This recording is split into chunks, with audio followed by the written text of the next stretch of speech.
Yo guys, bertemu lagi bersama Goyoris. Dan sekarang saatnya kita menuju ke seri Asen terjadi di Belanda. Dan sekarang di klasemen guys, ini kita masih menjadi posisi runner up dengan jarak 5 poin dari Fabio Quartararo sebagai pemimpin klasemen untuk saat ini sebelum seri Asen berlangsung. Kemudian kombinasi duo Lopez dan juga Fabio Quartararo masih membawa Ducati menjadi pemimpin di klasemen tim dengan unggul 27 poin. Sama halnya dengan di klasemen pabrikan, unggul 30 poin bahkan. Singkat cerita, sesi kualifikasi telah usai dan kejutan datang dari pembalap Trackhouse MotoGP yakni Miguel Oliveira yang start dari pole position dengan lap time 1 menit 34,381 dan Rio akan start dari grid kedua dan Fabio Quartararo start ketiga, Luca Marini kelima cuy, dan Di Gia melengkapi 3 besar. Dan sekarang waktunya sesi sprint race event. Cuaca terang banget jadi sangat mendukung, sangat bersahabat untuk para pembalap ngepush motor sampai limit nih. Jadi semoga aja si Rio mampu bersaing rebutin posisi pertama dan juga langsung aja kita menggunakan cover ban soft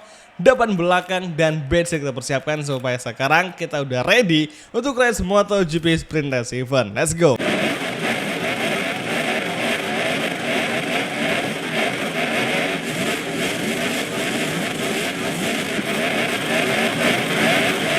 Oke semua, dan inilah dia untuk sesi race kelas MotoGP Sprint Race Event MotoGP That's It's on the way. Langsung saja kita full gas menuju tikungan pertama. Kini Miguel Oliveira take the leads, masuk perlahan kemudian exit kembali di tikungan kedua. As you can see, Miguel Oliveira sangat susah kita kejar di awal balapan kali ini. Nggak tahu nanti jika lap kedua, lap ketiga dan juga lap terakhir alias lap keempat guys. Nah sekarang menuju lurusan menjelang tikungan high speed corner yang ada di ujung lurusan ini.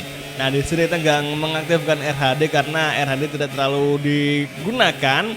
Soalnya ketika sampai di braking zone tikungan ke-6 tadi itu RHD bakal susah dikembaliin ke posisi normalnya. Soalnya nggak ada pengereman keras di tikungan ke-6 cuy.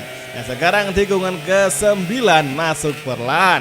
Gap dengan Miguel 0,2 dan gap dengan Luca Marini 0,1 sekian detik. Namun kadang juga mulai menjauh menjadi 0,2 dan bahkan kadang juga turun lagi ke angka 0,1. Dan Fabio Quartararo sebagai pemimpin klasemen, dia saat ini di posisi keempat dengan Ogura yang ada di posisi kelima. Last sektor tikungan ke-14, hati-hati masuk perlahan, kemudian kita geber lagi menuju last chicane. Tikungan S yang sangat legendaris menjadi saksi bisu persaingan di antara pembalap MotoGP dari berbagai generasi. Memasuki lap kedua di first corner, kini Rio semakin menekan Miguel Oliveira meskipun terkadang kayaknya semakin jauh menjadi 0,5 bahkan 0,6 juga. Sekarang di corner, hati-hati, tikungan 3. Kita masih terus membayang-bayangi, membuntuti Miguel Oliveira di tikungan kelima, tikungan hairpin. Sekarang lurusan lagi, kita masih berusaha menempel. Akankah duel epic akan terjadi di antara kita berdua antara Miguel Oliveira dengan Rio? Ini merupakan pertama kali kita bisa bertarung melawan Miguel Oliveira di MotoGP 24 karir. Karena sebelumnya kita nggak pernah bertarung sama Miguel Oliveira, apalagi dia pakai motor dari Aprilia Trackhouse MotoGP. Kira-kira seberapa lama Miguel Oliveira mampu bertemu musim pertama? Yang mana tekanan dari Rio semakin brutal di akhir lap kedua ini. Gue yakin pasti dari kalian banyak banget yang nanya kan, yang juga bertanya pasti ya, kenapa kok sih Goyoris tidak ngedapetin jatah untuk build preview MotoGP 25. Gimana ya gue ngejelasinnya, gue susah banget sih ngedapetin hal seperti itu, terutama sebagai kreator MotoGP game dari Asia, dan susah banget asli. Gak tau kenapa dari tahun 2021 itu udah coba kontak milestone. Dari 2021 gue udah coba kontak milestone. Ya kayak lewat Instagram, terus email, kemudian ngirim Discord. Gue paling sering chat sama adminnya milestone tuh di Discord cuy. Itu kadang sama bingung sama milestone ya, kenapa ya? Masa gini, gue tuh kan tiap tahun selalu dikasih game gratis sama milestone, tapi bentukannya itu udah jadi. Jadi gini, misal nih ada game MotoGP 24 yang versi build preview dan versi yang udah siap rilis. Nah itu pasti milestone nggak pernah ngasih gue yang versi build preview. Mereka langsung ngasih yang versi udah siap rilis. Itu yang bikin gue masih bertanya-tanya kok bisa gitu kan. Padahal yang paling gue pengen ya versi yang build preview itu kan. Coba lebih perfect bisa kita overtaking Miguel Oliveira di tikungan ke-10. Yes, akhirnya kita ada momentum. Namun Miguel kembali melawan di sektor tiga akhir menjelang sektor keempat. Here we go lah, sektor dan kompon double soft. Rizrio menyerang dari sebelah kanan, kemudian masuk ke kiri, kita ambil inside line. Miguel Oliveira masih mampu mendefend hingga di last sektor. Tikungan S, kembali Miguel melawan, dia men-shortcut. Wow, ngawur banget. Oke, last corner menuju lap keempat, masih bertarung lagi Rizrio versus Miguel Oliveira. Masuk ke tikungan pertama, kita ambil inside line. Inilah dia peluang kita. Kita overtaking Miguel, masih side by side. Dan di tikungan ketiga, Miguel masih mampu ngeblocking. Namun ternyata malah ada kontak dengan kita. Rizrio versus Miguel semakin sengit. Kemudian tikungan kelima, kita berdua diinvestigasi sama Milestone. Dan let's go guys, menuju lurusan lagi. Nyaris saja Miguel menabrak kita. Dan kini side by side tidak terjadi karena traksi dari Yamaha kurang bagus cuy. Dan lu kamar ini ngintil kita di belakang. Oke, tikungan ke-6, tikungan ke-7, sektor kedua akhir menjelang sektor ketiga dan tikungan ke-8. Kita serang Miguel lagi, bisakah? Dari inside line, peluang kita masih belum tercipta saat ini. Kita masih perlu satu sektor lagi yang benar-benar bisa ngebawa kita untuk bangkit di sini. Oke, tikungan ke-9, tikungan ke-10, entry corner lagi. Siap-siap, let's go guys. Pertarungan di last sector di Sprint. Kemudian exit corner menuju tikungan ke-12. High speed corner kita mulai. Dan saat ini di last sector Rizrio mulai mengejar, mulai menyusul, menyerang pun Miguel Oliveira masih bertahan. Dan di last sector entry corner tikungan 15 menuju tikungan chicane, tikungan es kecil. Dan kita block pass Miguel Oliveira masih bertarung. Saat Miguel melawan, dia men-shortcut dan exit corner menuju finish line. Rizrio meraih kemenangan dari Miguel Oliveira dengan drama di last weekend MotoGP Assen. As you can see, Miguel Oliveira nge-shortcut 2 kali di 2 lap terakhir. Dan apakah dia dihukum? Tentu saja tidak. Dia masih bertengger di tempat kedua guys. Dan di klasemen kita kembali di puncak meskipun hanya unggul 1 poin aja dari Fabio Quartararo.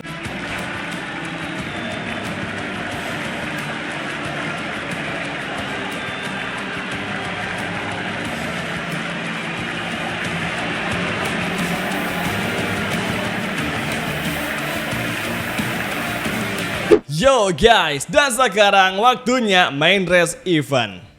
Pertarungan antara Miguel versus Rio barusan saja terjadi di sprint race event. Nah, mungkinkah pertarungan mereka berdua bakal kembali berlanjut di main race event kali ini? Dengan cuaca hujan, kita harapkan semoga tidak selain yang kita buat di sepanjang race MotoGP Assen di main race event. Kalau gitu, langsung saja kita mulai race kali ini.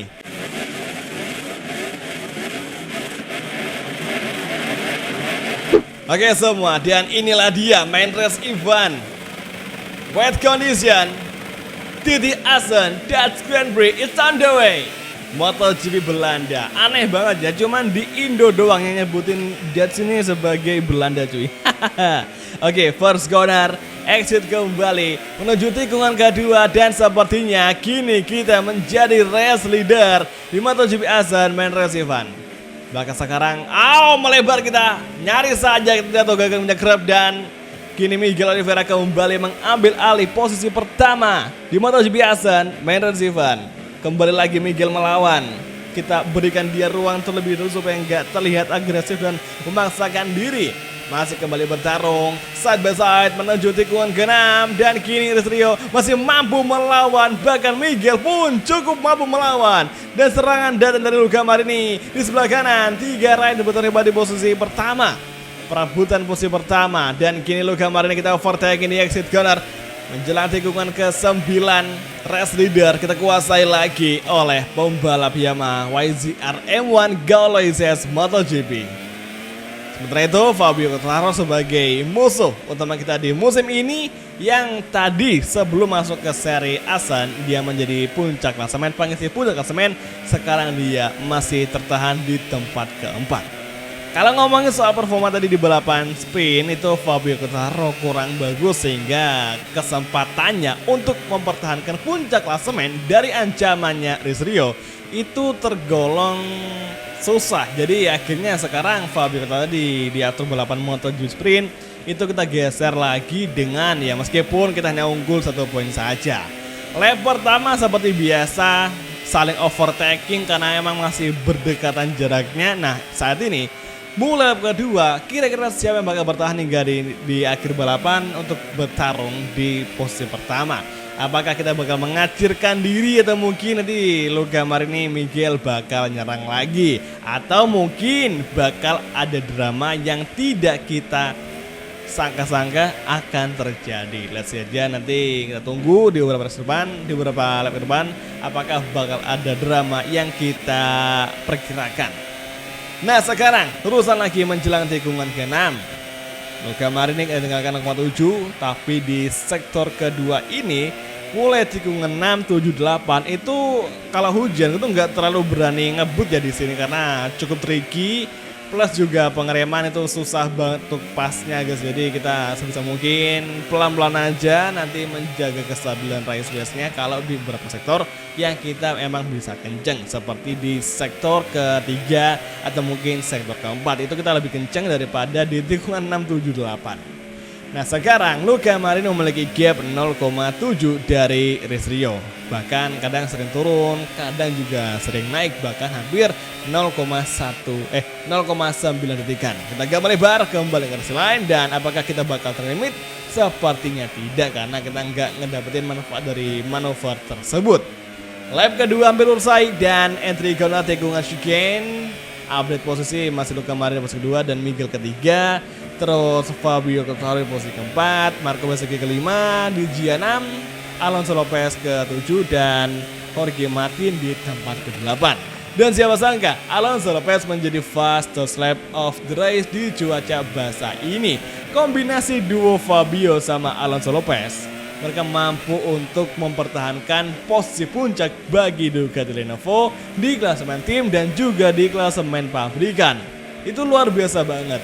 Dan untung saja untuk fisik gameplay di cuaca hujan pada MotoGP 24 itu tergolong relatif mudah ketimbang series MotoGP game yang di tahun-tahun sebelumnya seperti tahun 2023, 2022, 2021. Pokoknya fisik gameplay hujan paling gampang ya selama era Unreal Engine cuman di MotoGP 24 aja. Selebihnya apa sih? Susah banget buat dibikin hal atau balapan yang seru bagi player dan juga bagi para penonton. Karena emang susah banget buat melakukan manuver, rawan crash, dan kapan kita mistake dikit ya udah pasti bakal jatuh. Oke guys, saat ini Luka Marini masih di posisi kedua, Miguel masih ketiga, dan Alonso Lopez masih menjadi fastest lap of the race. Nyaris saja kita melewati area track limit, kemudian masuk ke sektor entry corner tikungan ke 13, 14, 15 dan menuju tikungan chicane kita melebar, semoga tidak track limit. Ini kalau sampai nanti di lap-lap ke 4, 5, 6 kita nggak ada battle, mungkin bakal kita skip aja ya supaya tidak terlalu lama durasi videonya, karena kita nampilin poin-poin yang cukup penting aja sih. Lap ke-6 sudah kita masuki dan sekarang race leader masih kita kuasai dengan gap 0,1 yang kayaknya Luka Marini bakal mengancam nih di 2 lap terakhir ini. Let's see aja apa yang akan diperbuat oleh Luka Marini di akhir-akhir balapan MotoGP Asen. Dan sekali lagi buat ngingetin, buat yang tanya kenapa kok Gorioris gak ngedapetin jatah untuk build preview, ya emang gak dapet cuy. Gue tuh gak pernah dapet ya, udah ngurus sebolak-balik dari tahun 2021 gak pernah bisa nembus ke milestone untuk ngedapetin jatah beta test cuy. Tapi anehnya, gue selalu dikasih game gratis MotoGP tiap rilis. Jadi selama bertahun-tahun lamanya, gue tuh selalu dikasih game gratis sama milestone seperti game MotoGP 1, 22, 23, 24. Nah itu gue pasti dikasih sama milestone, dan anehnya gue minta build preview nggak dikasih. Tapi untuk game-game yang udah resmi rilisnya, seperti yang game udah jadi itu, pasti bakal dikasih. Padahal gue nggak minta cuy. Gue cuma minta build preview, tapi dikasih malah game yang udah jadi. Itu kayak apa ya? Gue masih bingung dan cukup bertanya-tanya kepada milestone kok kenapa mereka ngelakuin itu kepada Gorigoris kan. Ya meskipun gak dikasih game versi build preview sebagai early access, tapi thank you untuk milestone yang udah ngasih Gorigoris game gratisnya ketika udah rilis seperti MotoGP 24, 23, dan 22 serta 21. Pokoknya thank you banget sama milestone. Dan sekarang guys, memasuki last sector di lap ke-6. Sesaat lagi lap terakhir akan kita masuki. Akankah Luca Marini menempel habis Chris Rio sepanjang lap terakhir? Let's go guys. Lap terakhir kita masuki dan Alonso Lopez masih menjadi digeser oleh Tony Arbolino menjadi fastest lap of the race saat ini. Oke, hati-hati, tikungan 2 menuju tikungan ketiga. Masuk perlahan, cuaca semakin cloudy. Ancaman akan segera datang dari Luca Marini bersama Miguel Oliveira. Luca Marini menabrak kita. Siapa sangka manuver dari Luca Marini cukup agresif. Kita lawan dengan cara yang sama. Here we go, exit corner.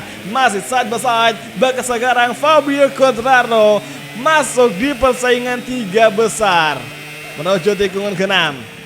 Tikungan ke-7, lagi dan lagi Luca Marini beraksi. Bahkan sekarang Marco Bezzecchi datang menyerang. Kita melawan duo VR46 di race kali ini. Masih mereka berdua melawan Chris Rio, dan kita sangat kesulitan di sektor ketiga ini. Kemudian tikungan ke-9 kita overtaking. Bisakah? Masih belum bisa, masih di blocking. Namun ternyata mereka berdua malah ngebikin kesalahan dan mereka melebar bersama-sama sehingga jalur inside line berhasil Chris Rio masuki. Dan sekarang tikungan ke-11.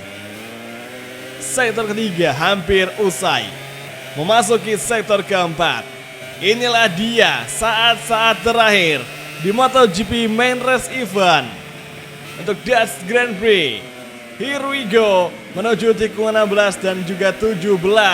Kita sambut pemenang kita, back to back win, sprint menang dan juga main race event menang. Inilah dia, Chris Rio from Indonesia, mulai balapan di Monde wet race condition di GP Asen. Gila cuy, duo VR46 datang menyerang kita di sektor ketiga tadi, dan untung saja kita mampu untuk menyerang balik mereka berdua. Sementara itu Miguel Oliveira terpental di tempat ke-6 dan Fabio Quartararo finish di urutan ke-5. Dan Jorge Martin mengunci top 10. Kemudian Tony Arbolino menjadi fastest lap of the race. Di klasemen kita masih unggul dengan jarak 15 poin dari Fabio Quartararo. Next race MotoGP Sachsenring di Jerman Grand Prix. Jadi oke semua, kalau gitu terima kasih udah nonton dan sampai ketemu lagi di video MotoGP 24 karir untuk episode selanjutnya. Thank you, bye dan ciao guys, sampai jumpa.